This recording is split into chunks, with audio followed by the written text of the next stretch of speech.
Assalamualaikum warahmatullahi wabarakatuh. Hello, how are you today? I hope you fine there. Okay, now I want to introduce myself. My name is Febi Ayu Antika. I come from Central Borneo Consulate. My major is Islamic Education Management and I sit at MPIA. Pada kesempatan kali ini, saya akan membawakan materi pembelajaran tentang grammar. Sebelum kita memasuki materi pembelajaran, apakah kalian sudah mengerti apa itu grammar? Oke, grammar is science that teach us how to speak, how to read, and how to write in English correctly. Jadi, grammar di sini adalah ilmu yang mengajarkan kita bagaimana berbicara, membaca, dan menulis dalam bahasa Inggris dengan benar. Lalu apa kegunaan kita mempelajari grammar? Oke, dengan mempelajari grammar ini, kita bisa mengerti sekaligus mampu memaparkan ide kepada banyak orang dengan baik dan benar. Tanpa grammar, komunikasi akan menjadi berantakan. Tanpa memperhatikan grammar, kalimat atau paragraf yang dibentuk cenderung memiliki pola yang tidak beraturan dan arti yang ambigu. Oleh karena itu, grammar ini sangat penting untuk kita pelajari. Baiklah, selanjutnya kita akan masuk ke materi pembelajaran yaitu part of speech. Baiklah, selanjutnya kita akan masuk ke materi pembelajaran part of speech. Part of speech is the word in English language are grouped into part of speech according their meaning and their function.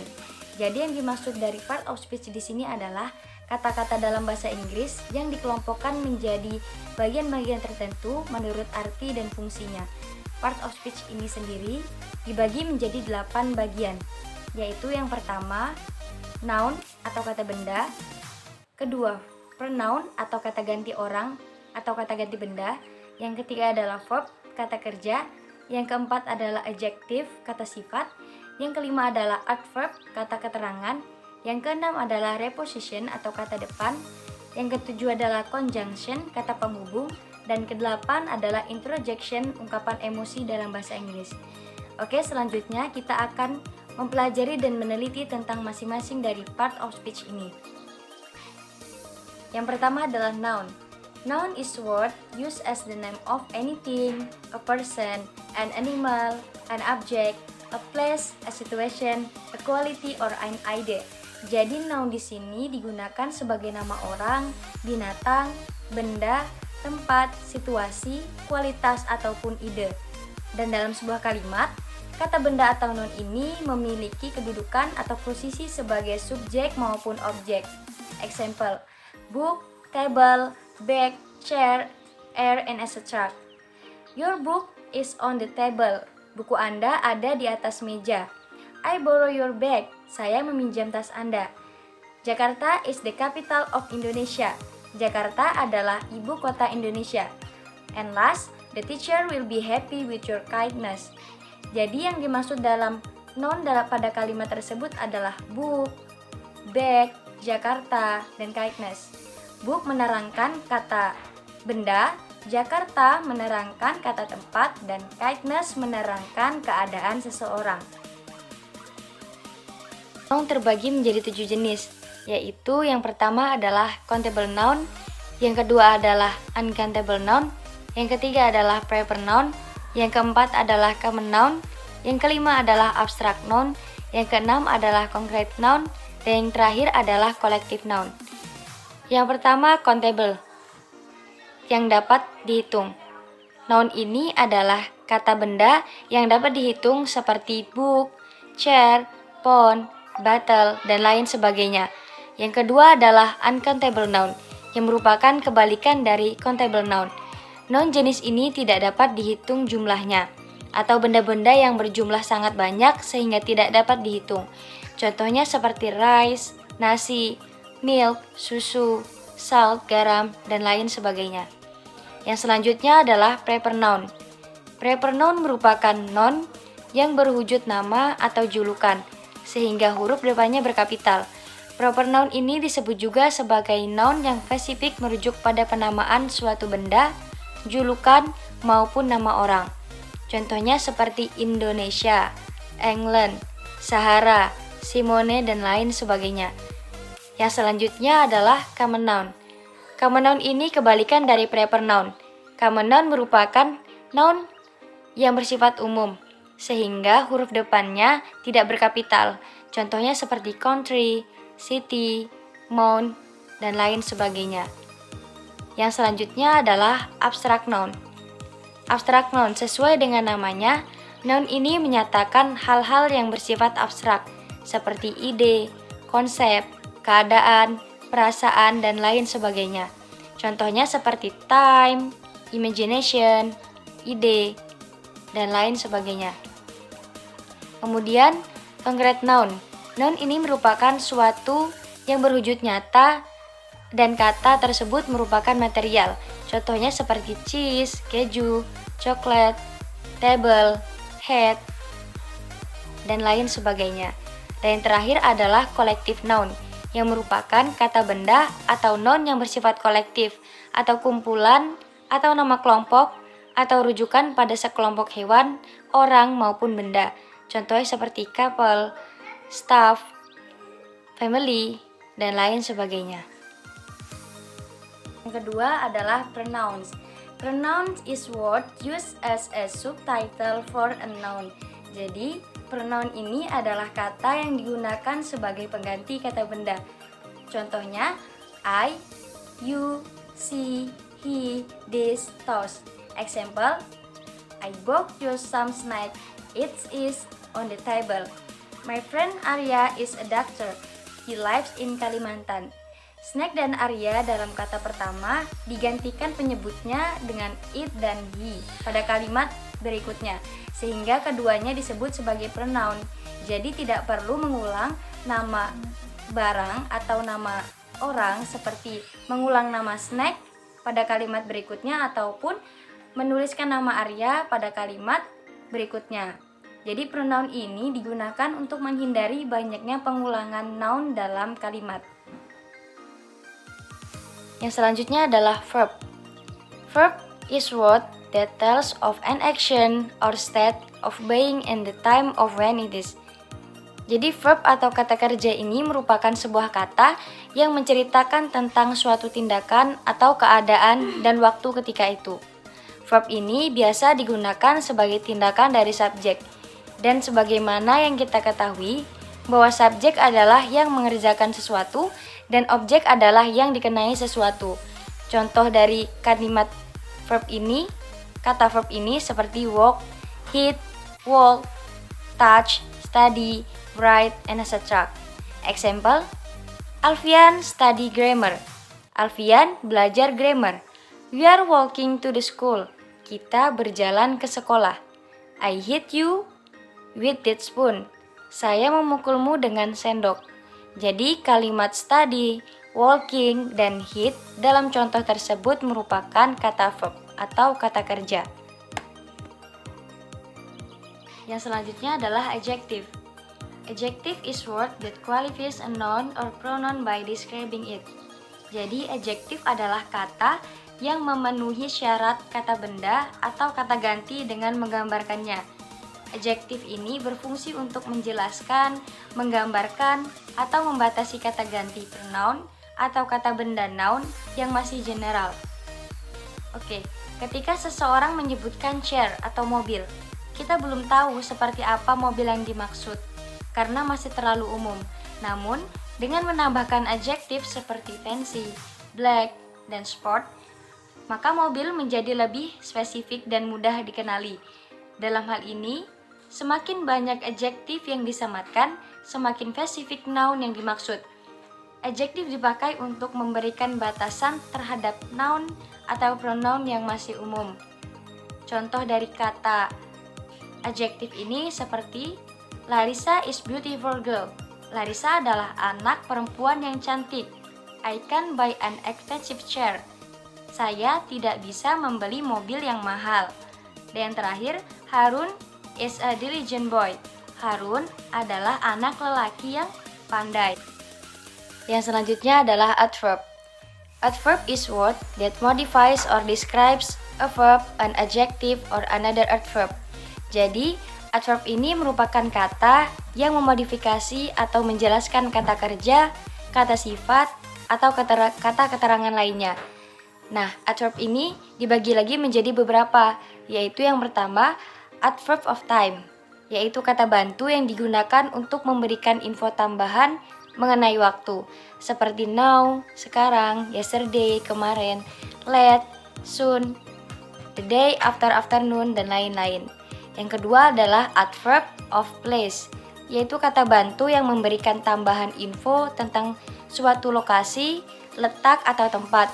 Misalnya down, di bawah, here, di sini, there, di sana, dan lain-lain. Yang selanjutnya adalah adverb of degree, yaitu kata bantu yang lebih ditunjukkan untuk memberikan informasi tentang derajat intensitas sebuah kondisi. Misalnya seperti almost, hampir, just, hanya, enough, cukup, quite, lumayan, very, sangat, too, terlalu, dan lain-lain.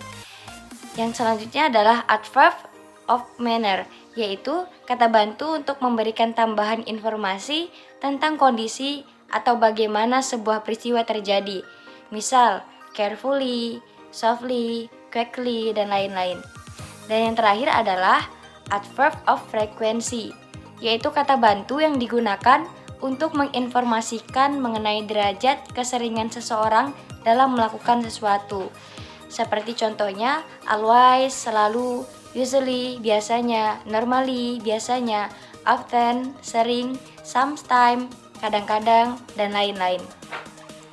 Jadi, contoh dari banyaknya adverb ini seperti yesterday, quickly, very, always, well, dan lain-lain yang sudah dikelompokkan menjadi bagian-bagian tertentu. Contoh dari adverb ini seperti Ali runs quickly. Ali berlari dengan cepat. He speaks English well. Dia laki-laki berbahasa Inggris dengan baik. Dan the toaster will automatically turn off. Pemanggang roti itu secara otomatis mati. Jadi, quickly, well, dan automatically ini merupakan kata keterangan atau yang disebut sebagai adverb. Yang selanjutnya adalah preposition atau kata depan. Preposition is a word placed before a noun or pronoun to show its relationship to some other word in a sentence.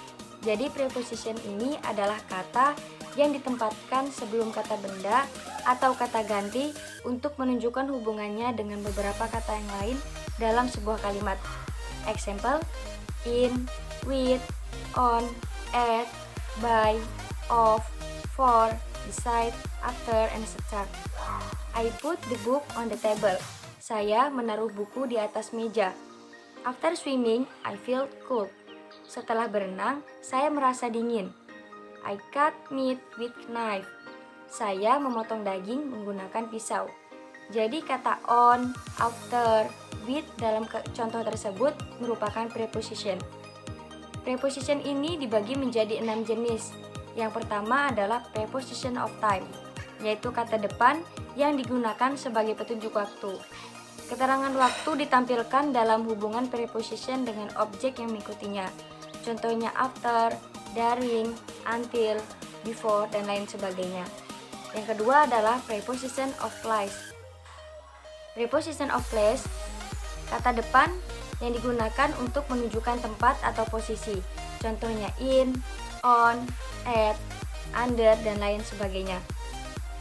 Yang selanjutnya adalah preposition of movement, yaitu preposition yang digunakan ketika kita menyatakan suatu kegiatan yang berupa pergerakan, yaitu perpindahan dari suatu tempat ke tempat yang lain, seperti run, lari, walk, berjalan, go, pergi, fly, terbang, dan lain sebagainya.